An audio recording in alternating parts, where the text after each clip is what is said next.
My name is Ava Harris. I'm 30, and I like to believe I've built my life on my own terms.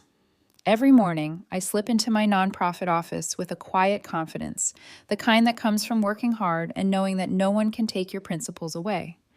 I'm not flashy, and I don't need to be. My apartment is modest, my shoes comfortable, my savings steady. But I've been dating Matthew Drake, 34, for over 2 years, and with him comes a world I've never belonged to.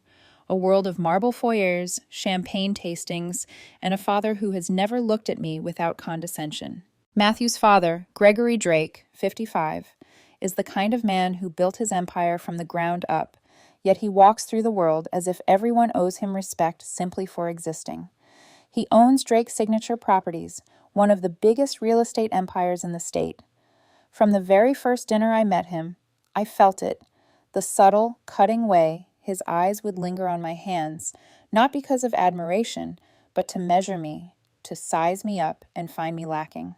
"You work with your hands," he said once, glancing at my calloused fingers. "Good for you. A woman needs hobbies." His gravelly voice had that smooth cruelty that made my stomach tighten. I smiled politely, my insides curling. "It's my work, Gregory," I said. "It's what I do."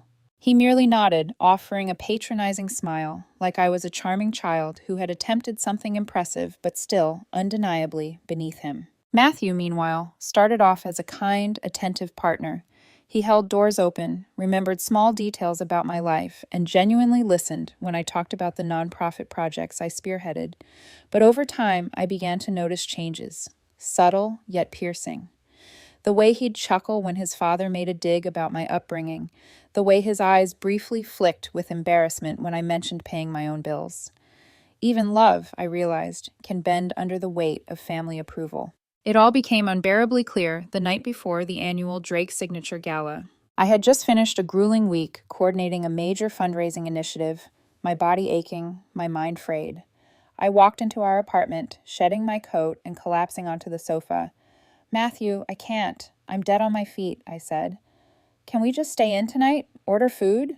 His expression shifted, and for a moment, I saw something in him that made my blood run cold, a flash of the contempt I had glimpsed before. His lips curled into a sharp, almost mocking smile. "Stay in? On gala night?" His laugh was cruel and disbelieving. "Ava, my father is going to be there, all his partners. I can't believe you would even suggest that." I'm exhausted," I whispered, almost pleading. "I've been running nonstop all week." Matthew's eyes darkened slightly, a shadow of Gregory's authority mirrored in his gaze. "That's exactly it," he said softly, almost taunting. "This is what he meant when he said you'll never be good enough for us. He was talking about you last week." My chest tightened. "Oh, yeah, what did he say?" "He said, she doesn't have the stamina, the drive. She's just comfortable in her little life. She'll never be one of us." I froze. It wasn't anger I saw in him. It was agreement, disappointment, a strange, quiet betrayal. 2 years of love, and here it was, reduced to a whisper of judgment from the very man who had always loomed over our relationship. "You know what, Matthew?" I said, my voice calm, deliberate. "He's right." His eyebrow arched, incredulous. "What?" "I'm not good enough for this lifestyle. I'll never be one of you, thank God, because I don't want to be." I could feel the weight lift from my chest as I spoke. "Pack a bag," I added. "Go to the gala. Go stay with your father. I'm done." He was stunned, actually stunned. He had expected tears, pleading, excuses. He had expected me to bend, to beg. But I wasn't bending. I wasn't pleading. I wasn't begging. "You're dumping me because you agree with him?" he spat, disbelief etched into every syllable. "No," I said, standing taller, letting the quiet fury of truth settle over him. "I'm simply agreeing with reality. We're not a match. Get your things. Go." I watched him leave the room, feeling the sting of heartbreak mixed with a strange sense of liberation. Matthew wasn't just my boyfriend. He was the echo of a life that valued wealth over love, status over integrity, and I would not bend to that world. That night, I didn't cry. I didn't scream. I sat on my sofa, feeling the exhaustion from work, the betrayal from love, and the exhilarating rush of reclaiming my own agency. It was terrifying, yes, but it was mine. And as I looked around my modest apartment, the mismatched couch cushions, the stacks of papers from the nonprofit, the faint smell of coffee lingering in the air, I realized something essential. I was still Ava Harris, unbought, unbent, unbroken. The first act of this battle had been won, not with force, not with spectacle, but with a simple, undeniable truth. I refused to be diminished. Matthew could laugh, Gregory could sneer, but I would no longer let their perception define me. The next evening, I stayed home while Matthew went to the gala. I watched him leave. Crisp tuxedo, polished shoes, his posture, that perfect mixture of confidence and entitlement. He kissed my cheek with a practiced affection, but it felt hollow. I sensed the mask he wore for his father and their world, the mask I could never fit into. Alone, I poured myself a glass of wine and tried to focus on the quiet, ordinary joys of my life. The smell of freshly laundered sheets, the warm hum of my space heater, the soft music playing in the background. But my mind wouldn't settle. I kept thinking about the gala, the glittering chandeliers, the perfectly tailored people who judged everyone by last names and bank balances. I imagined Matthew standing there, laughing at my absence, repeating his father's cruel assessment like a mantra. She will never be good enough for us. Hours later, my phone buzzed. A text from Matthew. You're missing out, but fine. Stay in with your little world. I stared at it, feeling a mix of anger and clarity. This wasn't about me. This was about him, his loyalty, and the hollow approval he craved from a man who had no respect for anyone outside his bubble. I typed nothing, just set the phone aside. Then the calls began. At first it was Matthew, short, clipped. Then Gregory, surprisingly. My heart skipped a beat. He knows already? You're not coming, Gregory's voice graveled through the line. Smart. You never belonged in that room anyway. I felt a strange calm, almost defiant. I've never belonged there, Gregory, and I never will. But I belong here, I said, letting my hand brush over the simple wooden table in my kitchen, in my life, my work, my choices. Matthew didn't answer. He couldn't. That night, I realized the depth of his transformation, from someone who once loved me to someone who had absorbed his father's judgment like gospel. The betrayal stung, but the clarity was liberating. I no longer had to prove anything to him or to that world. The next morning, I woke to a message from one of Matthew's friends, gossiping about the gala. Your girlfriend wasn't there. He looked different, it read. I felt a flicker of satisfaction, not vengeance, just the quiet triumph of refusing to submit. But then, the whispers began to reach me from inside Matthew's social circle. He's ashamed of her. She doesn't fit. He thinks she's beneath them. I could almost hear Matthew saying it in his private moments, echoing his father. She'll never be enough. Not for us. That night, sleep came reluctantly. I lay awake, listening to the distant city hum, thinking about pride, love, and betrayal. 2 years of tenderness, laughter, and shared dreams, now overshadowed by class and arrogance. My chest tightened, the bitter taste of tears unshed on my tongue. And then, almost suddenly, a plan formed. If they expected me to crumble, they were mistaken. If they thought my absence was defeat, they were wrong. I would reclaim the narrative, not with confrontation, not with anger, but with undeniable truth. Matthew would have to see the reality of who I was and who they were pretending I wasn't. Tomorrow, I would make sure he and his father couldn't ignore it. Not through drama, not through spectacle, but through the unvarnished truth recorded in the most intimate way possible. Their own arrogance captured on screen, their hypocrisy laid bare. I poured another glass of wine and let it settle in my stomach. This wasn't revenge, not yet. It was preparation, observation, strategy, and I would not fail. For the first time in weeks, I felt something I hadn't felt in a long time. Control. Control over my life. Control over my story. Control over the people who had tried, in subtle and not so subtle ways, to make me feel small. And deep down, I knew the confrontation was inevitable. They had underestimated me. They had assumed that love, or fear, would make me pliable. They had assumed that pride would break me. They were wrong. The next morning, the apartment felt unusually quiet. The city outside buzzed, oblivious to the storm inside my mind. I brewed coffee, the dark aroma filling the kitchen, and sat at the table, laptop open, fingers hovering over the keyboard. This was no longer about hurt feelings or pride. This was about truth. cold, undeniable, documented. I had begun reviewing Matthew's social media, the subtle slips, the messages he didn't mean me to see, every carefully curated post, every offhand comment to his friends, every compliment he gave another woman. It all added up. There was no one to plead with here, no one to reason with. I had to see it for myself before confronting him. And hours passed. My eyes burned from screens and documents, yet I couldn't stop. I found the hotel receipts, the synchronized calendars, the subtle emoji-laden messages. He had hidden them in plain sight, confident I would trust him blindly. But trust had been fractured months ago, and now clarity sharpened every corner of deceit.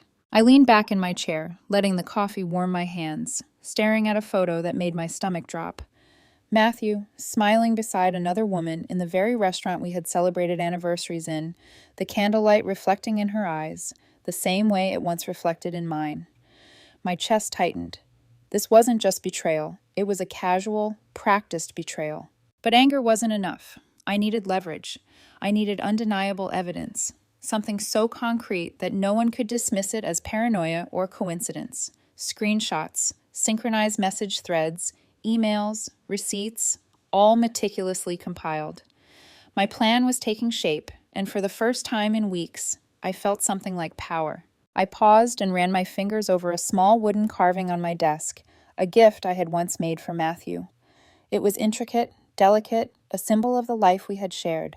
I touched it lightly, as if weighing the memory of us against the stark reality before me.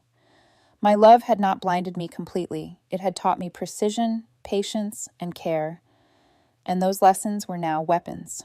By evening, the compilation was complete. Videos, messages, receipts, all edited into a sequence that told the story more eloquently than words ever could. I stepped back, surveying my work. The room was dark except for the warm glow of my laptop, and I could hear my heartbeat in the silence. I whispered to myself, almost incredulously, "This is it. The truth is ready." Then came the knock at the door. My pulse leapt. Not him, not yet. It was delivery, an innocuous package from a client. I opened it mechanically, only half present. Inside, a note slipped out, handwritten. "Don't let them make you doubt your worth." No signature. My breath caught. A friend? A stranger? It didn't matter. The message was clear. I wasn't alone. Night deepened. The city lights reflected off the apartment walls like fragmented memories of the life I had once shared with Matthew. And in that quiet, I finally made a decision. The confrontation would not be emotional or impulsive. It would be precise. Cinematic, even. Each step measured, each word prepared. Tomorrow, I would begin with Matthew, and then, inevitably, his father. But tonight, I allowed myself a small moment of calm, knowing that the storm I had long feared was finally within my control. As I turned off the lights and lay down, I could almost hear his voice echoing in my mind. "You'll never be good enough." But now, I didn't flinch. I didn't doubt. I smiled faintly in the dark. Perhaps not for him, but certainly for me. The battle was about to begin. The morning sun cut through the blinds, sharp and unforgiving, like the realization that had been simmering inside me for weeks. I sipped my coffee slowly, each swallow a ritual of focus, of quiet preparation. Today, there would be no pretending, no more excuses. I dressed deliberately, not to impress, not for him, but for myself. Tailored, understated, commanding presence without arrogance. Every detail mattered. Hair in place, nails clean, eyes sharp. I felt untouchable in a way I hadn't allowed myself in months. When I arrived at Matthew's office, I could feel the shift in the air even before I stepped inside. He looked up from his desk, mid-conversation with a client. His smile faltered as he saw me, polite but tense. "Ava," he said, the casual warmth in his tone faltering. "I wasn't expecting you." "Neither was I replied evenly. But here I am. I set the laptop on the desk, the screen glowing like a warning. Matthew's brow furrowed, a flicker of recognition in his eyes. "What's this?" he asked, voice tight. "Reality," I said simply, and then I pressed play. The videos ran silently at first, showing the messages, the receipts, the subtle betrayals, all of it compiled into a seamless narrative that no one could deny. I watched him as he watched the screen. His confident smirk crumbled incrementally, replaced by disbelief, then anger, then something softer. Regret, maybe. You went through my things, he finally spat, voice shaking between anger and shock. I observed, I corrected gently, meeting his gaze. I noticed patterns. I documented facts. Nothing more. If this were reversed, you would want the truth, wouldn't you? Matthew's jaw tightened. This is me protecting myself, I interrupted, and anyone who thought I was weak enough to be manipulated, silenced, or humiliated without response. He sat back, running his hands over his face, the fight draining from him. For a moment, he looked small, like the carefully constructed world around him had been peeled back to reveal the boy behind the mask. But the next confrontation awaited, the one I had been bracing for longer than this, Gregory. We arrived at his father's office later that day. Gregory's presence filled the room before he even spoke. Tall, commanding, meticulous. He looked down at me with the kind of judgment that could have frozen a lesser person in place. I understand you have a case to present, he said, voice gravelly, tone skeptical. I do, I replied, calm, measured. I also understand that you've spent years evaluating character, and that you have high expectations. I respect that. But you've been misled about my integrity. Let me show you the truth. I played the evidence again. Emails, messages, receipts, and videos, highlighting the casual duplicity of his son and the woman he had secretly been seeing. Gregory's face remained impassive at first, then his eyes narrowed, jaw tightening. When the videos ended, silence engulfed the room. I could hear the faint hum of the air conditioning. I took a slow breath, letting the tension build. Your assessment of me, sir, I said quietly, was wrong. I am not weak. I am not unworthy. I am not here to beg for approval. I am here to demonstrate that loyalty, intelligence, and dignity cannot be bought, ignored, or mocked, even by those you trust the most. Gregory's hand clenched slightly on the desk. For the first time, I saw the calculation behind his expression. He had been wrong about me, yes, but also wrong about Matthew. The realization flickered across his face like lightning. His son, whom he had groomed for power, was fallible, human, and deeply flawed.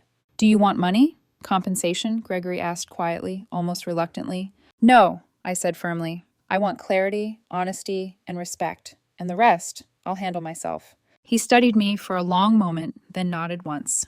Acknowledgement, not apology, but enough. It was enough. Walking out, I felt the weight lift, even as tension lingered in my chest. Matthew followed silently, defeated, uncharacteristically small. He said nothing. I didn't expect him to. Outside, the city hummed around me. The betrayal, the lies, the games, they had all come to light. I hadn't begged. I hadn't compromised. And for the first time in months, I felt the sharp thrill of autonomy. For Matthew, the lesson would be brutal, but necessary. For me, the lesson was liberating. Power lies not in wealth, influence, or lineage. It lies in integrity, in courage, and in refusing to let others define your worth. And as the sun dipped below the skyline, I realized that the night ahead would be quiet, peaceful, not because the world had changed, but because I had. The days that followed were a strange, disorienting blur. The city continued its relentless rhythm, oblivious to the small, violent upheaval that had just shaken my world. Matthew avoided me, his pride wounded, his demeanor colder than before. But I didn't need his warmth, not anymore. My reflection in the mirror showed someone stronger, unafraid, a woman who had stared down both deceit and power and survived. Work became my sanctuary. Each project, each client, each precise measurement was a reminder that my value was mine to define. I poured myself into the details, the tactile reality of creation, a universe I could control, unlike the twisted theater of relationships and class expectations I had endured. Yet the gala loomed in the periphery.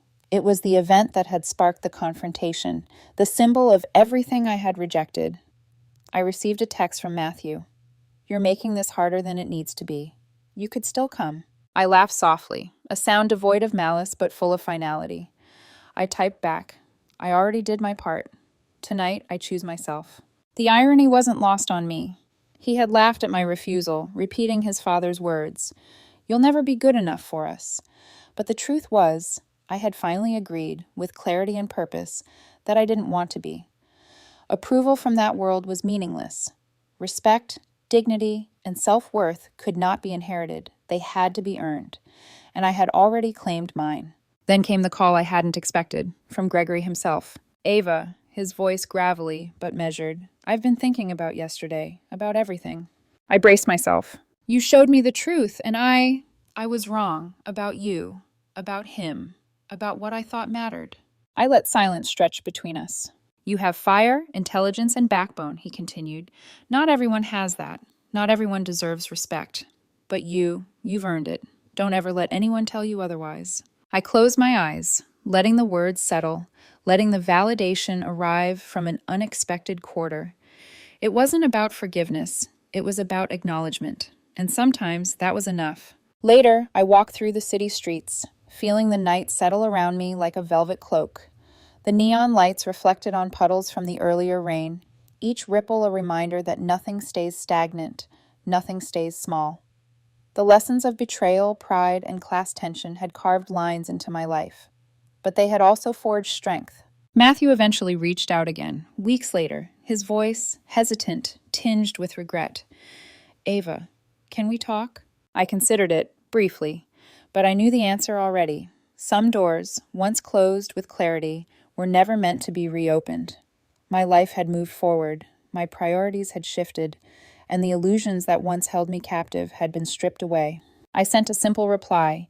"We've both learned what we needed to. Goodbye, Matthew." And in that goodbye, I felt freedom, not just from him, but from the weight of trying to fit into a world that never truly wanted me. Weeks turned into months. The projects flourished, my confidence solidified, and a new sense of calm settled in. I attended events, but my presence was no longer dictated by expectation, only by choice. I had learned that pride and self-worth were not possessions to be handed down. They were earned, defended, and embraced. Then a final twist came, subtle and unexpected. One evening, I received a package at my studio, a small, elegantly wrapped box with a note. "For the woman who reminded me what integrity looks like, Gregory." Inside was a beautifully crafted pen engraved with my initials. It wasn't just a gift, it was acknowledgement, respect, and a reminder that power could recognize true worth, even if it took confrontation to do so. I held it in my hand, a weight and a promise, and I smiled.